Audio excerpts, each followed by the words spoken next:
जम्मू कश्मीर में कर्फ्यू हटते ही जिस तरह फिर से आतंकवादी सक्रिय हो गए और उन्होंने अपनी रणनीति बदल कर सेना और पुलिस पर हमले करने शुरू किए, उससे यही साबित हुआ कि घाटी में आतंक का सिलसिला रोकना सुरक्षा बलों के लिए बड़ी चुनौती है। जम्मू कश्मीर में आतंकवाद पर नकेल के दावों की कलई एक बार फिर खुल गई है। कश्मीर के अनंतनाग जिले के पहाड़ी इलाके में जिस तरह आतंकवादियों से मुठभेड़ में सेना के एक कर्नल, एक मेजर और कश्मीर पुलिस के एक उपाध्यक्ष शहीद हो गए, उससे वहां आतंकवादियों की सक्रियता और उनके हौसले का अंदाज़ा लगाया जा सकता है। पैरा इस घटना की जिम्मेदारी लश्कर-ए-तैयबा से जुड़े संगठन द रेजिस्टेंस फ्रंट यानी TRF ने ली है। बताया जा रहा है कि पिछले महीने सेना के जवानों पर घात लगाकर हमला करने वाले भी ये ही आतंकी थे, जिसमें 3 जवान मारे गए थे।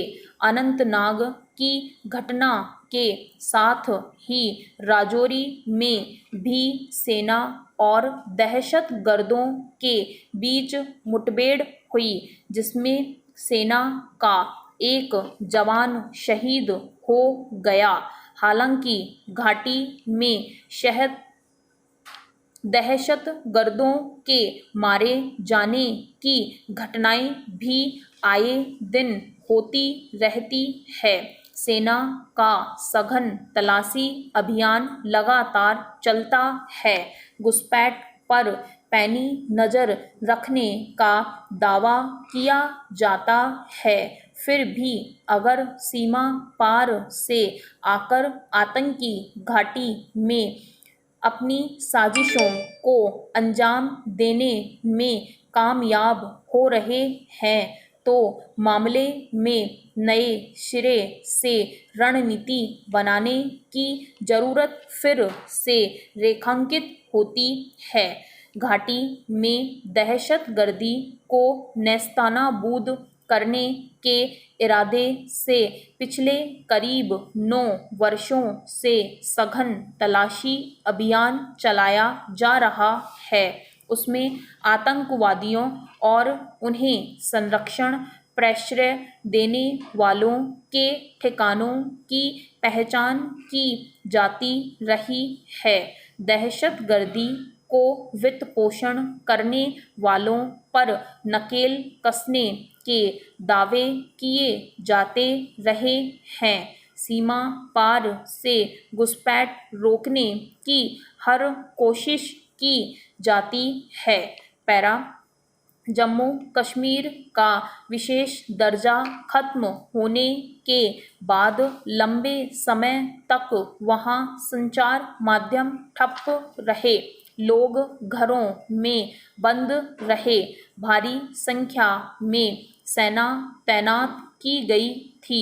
इस तरह कहा जा रहा था कि वहां आतंकवाद की कमर टूट गई है, मगर कर्फ्यू हटते ही जिस तरह फिर से आतंकवादी सक्रिय हो गए और उन्होंने अपनी रणनीति बदल कर सेना और पुलिस पर हमले करने शुरू किए, उससे यही साबित हुआ कि घाटी में आतंक का सिलसिला रोकना सुरक्षा बलों के लिए बड़ी चुनौती है।